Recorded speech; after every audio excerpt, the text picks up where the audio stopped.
DC News Now reads, Smithsonian begins removing exhibits, artifacts from African American History Museum.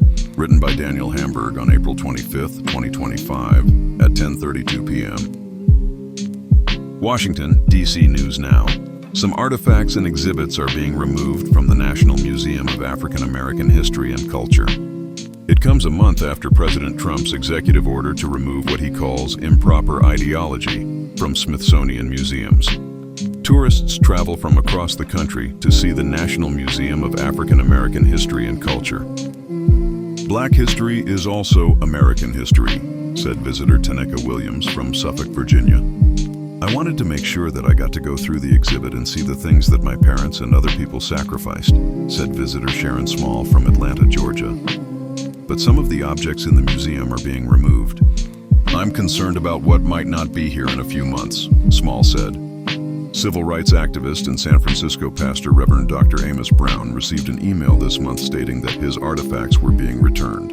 The Smithsonian told him, "Your books are delicate." Well, they know how to preserve things, Brown said. I did not get an email saying we are temporarily sending it back for repair, or we are going to repair. It was this general email saying we are sending back to you your book, your Bible. Since 2016, the museum has had Brown's Bible from when he went to demonstrations with Dr. Martin Luther King Jr. and Jesse Jackson. They also had his copy of History of the Negro Race, 1618-1880. It was the first comprehensive history of African Americans from slavery through Reconstruction. It is an assault on black folks' humanity, their ethnic and cultural identity, and is downright inhumane, Brown said. It's erasing or trying to hide past a black history, and I think it shouldn't be hidden or erased.